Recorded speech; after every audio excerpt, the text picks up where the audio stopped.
Okay, Sydney, so we're going to have your first cello lesson today, and cello is an instrument that reads in bass clef, so we're going to talk about that a little bit first.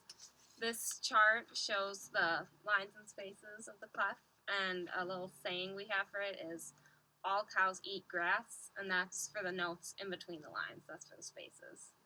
And another saying, if you can remember, all cows eat grass, the line, starting from the bottom line up, is good boys do fine always.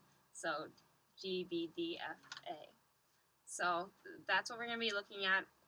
Cello always reads in bass clef. When we're reading music for cello, it'll be using bass clef as opposed to other instruments like flute, which you're used to with it being treble clef. And we're going to go ahead and practice taking the cello out of its case now. So if you want to stand up and come over here. The first thing we want to do is we want to take the bow out first. So the bow in this case is right here in this pocket. So can you go ahead and unzip that pocket and pull your bow out. Excellent. We're going to go ahead and set that right on the piano because we're not going to use that for now. And here we have the zipper. Unzip it. And that's all it goes. Okay, so go ahead and stand in front, and you're going to grab from the neck of the cello, which is right there, and lift it up out of the case. Try to use your hand. There you go. Got it. Okay, so go ahead and carefully take that to your seat. Okay, so you're holding the cello. You can go ahead and set it down. So we're going to go over the parts of the cello now. So we have up at the top, this is a scroll, and it kind of looks like a scroll of paper. We have the pegs, which are the tuning for the strings to tighten and loosen them. We have the neck, which is what you grab to take it out of the case. We have the strings, and this shoulder part is called the upper bout. The kind of indent, kind of like a waist, is the C bout. These are the F holes, and F holes, yeah, look like Fs, and they amplify the sound, let the sound come out from the instrument. This is the bridge of the cello. This is the fingerboard, and we're going to be using the fingerboard when we're plucking the strings in particular. And these are the fine tuners, which is how we will be, which is where the fine adjustments are made. These are for the big, getting it in the general area, and these fine tune it. And this is the tailpiece. And then on the bottom, we're going to go ahead and lift it up on your lap. Good. The bottom, we have the peg, and on the end of the peg, you see this, is the end pin. So we're going to start by pulling the peg all the way out, because we need to find out how long we're going to have the cello. So go ahead and put it up on the peg carefully and stand up with it. Okay, so we want the scroll around about to the side of your head, so we're going to go ahead and sit down again, lift it up on your lap, and move the peg in. Try again. It kind of takes a little trial and error. That's much better. And we are going to use this rough stop to hold the peg in place, and this is a strap one, so it's just going to go under your chair if you can stand up. That's cool. Yeah, so, and when there's carpet, it's not as necessary, but if you're on, Kofax stage, you don't want it sliding all over the place. So we're going to want to have nice tall posture, so go ahead and sit on the edge of your chair. Try to sit right with the chair straight. Okay. And you're going to have your legs open to the side, and your knees will go right about under the C bout. So we're going to want it a little higher. Can you let me move your strap in? So pull the cello toward you a little bit.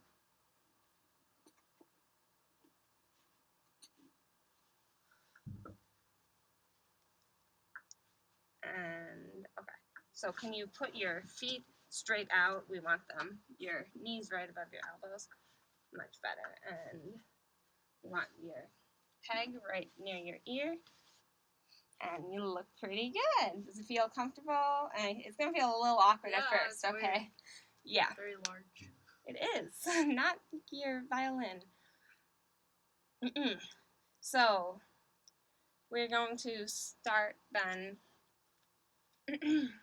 Go ahead and practice pizzicato playing, and pizzicato means plucked. So obviously we have bowed playing with the bow and pizzicato, which is just our fingers. So you can go ahead and take your right hand and place it on the finger, your thumb on the fingerboard, and you're gonna pluck by brushing against the strings. Yeah.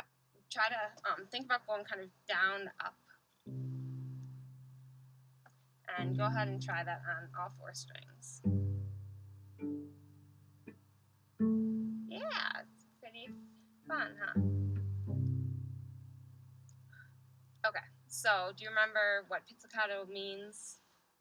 The term? Short. Close. Plucked. There we go. Excellent. So obviously this is a large instrument. It's not something we can just put on our lap like our flute. So we're going to set it down for a second and we're going to set it on its side. So if you can, in that space. There. Yep. Gently. Good. And we're going to talk about the bow for a second. So when we put away the bow, we always want to have the hairs loose. This is made of horsehair. Which I know of. Yeah, you know horsehair well. So we put it away loose so it doesn't, tension build up when doesn't get hurt while it's in storage. So we need to start by tightening the adjusting screw when we do this. It should only be a couple spins, and you'll feel when the screw starts to feel tight and the hair is tight. And then parts of the bow, we have the tip here. This is the stick, which is the main part of it, the bow hair, the winding, the adjusting screw, and the frog. And the frog and ferrule is here. Okay, so we're going to talk about the bow grip now. This cello bow grip is a little different, and hopefully you like it. We're going to place our thumb on the frog here, just kind of right in the middle, and have our remaining 3 fingers extended down across it. And our thumb is going to go somewhere that's comfortable in here, and we want to have it kind of straight and not cocked, bent in, like so. And it might have to touch the hair, and that's okay if it's at the edge, but obviously we're not going to be holding it like so. So do you want to, take a look how I have my 3 fingers across, this pointer finger across top and kind of supporting outwards, and my thumb in the crook. So go ahead and try that, and we're going to use our right hand. So, yep, extend that out, 3 fingers, and can you try to put your thumb right inside there, kind of? Yes. And so bend it right. That's going to be about the angle we're at. So go ahead and try that again, let go, and let's try to find it again. Okay, can you bring your 3 fingers a little closer together, have your pinky on it. We want our pinky on the actual frog. Yep.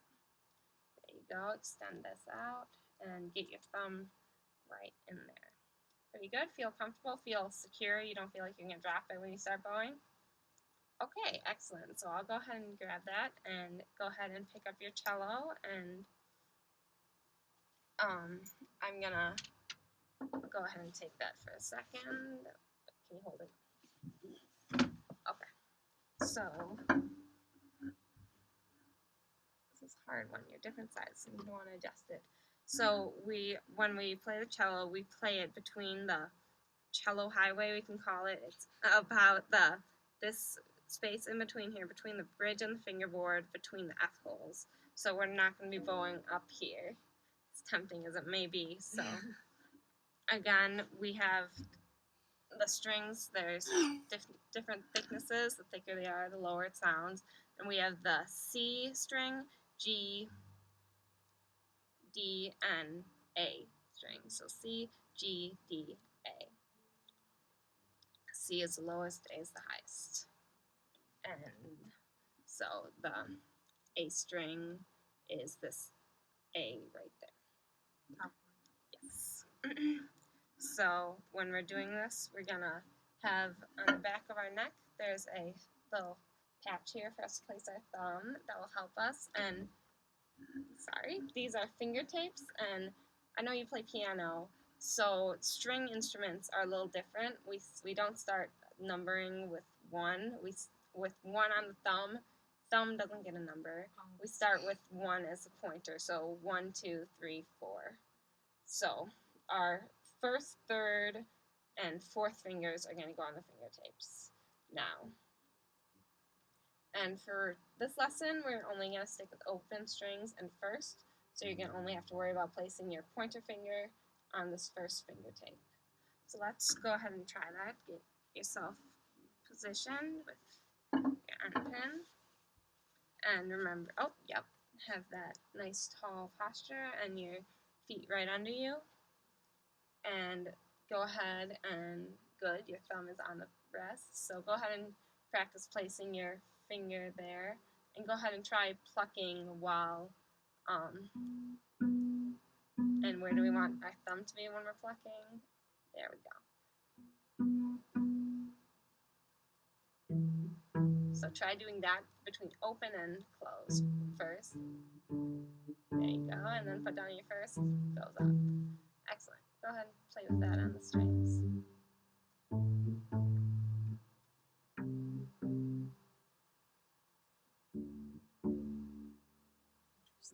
Yes, excellent. So you ready to try bowing now? Yes. So go ahead and get yourself positioned, check that. Try to bring your pinky more toward the frog than the adjusting screw. Extend it. Yep, go ahead. We're going to put it right on that highway. Maybe a little up, further away from the bridge. Perfect. And go ahead and try to rock it down low and play the C string. Good. Don't be afraid to push down. You need to do a little pressure on it. So good. Excellent. Go ahead and try to, we're going to rock it up. So if you feel it on the C string, rock up. There you go, to the G. Cool. And rock up to the D. And rock up to the C. Okay. Good. And we want to try to keep our bow nice and parallel to them, and instead of like so. And it takes a lot of time, and we're gonna be practicing with a mirror so we can see that when it happens. I'm gonna go ahead and tighten the hair a little bit. I think that'll help our sound. Try again. So let's practice doing a little bowing pattern with this and with our first finger as well. So go ahead and try playing first it open, and we're going to use a down bow. So down is when you start up and move it down. Good. And now place your first finger down and do an up, up, up. Excellent. Now rock your bow to the next string. Move your finger on top. Do down, open.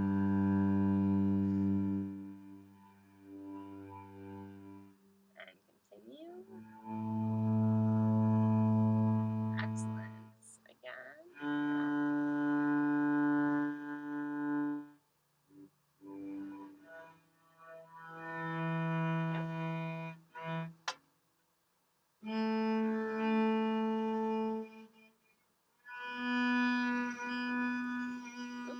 Watch that bow that you're stringing. Excellent. Very nice. So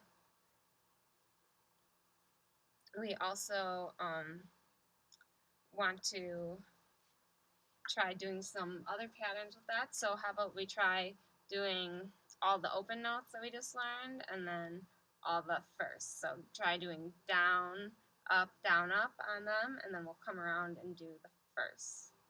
So, and now rock your bow and do good.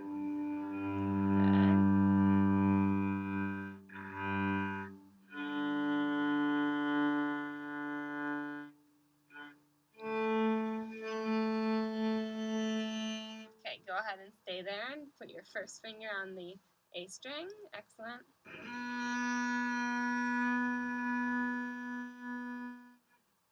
Rock. Where was I going? Yep. Go to the key.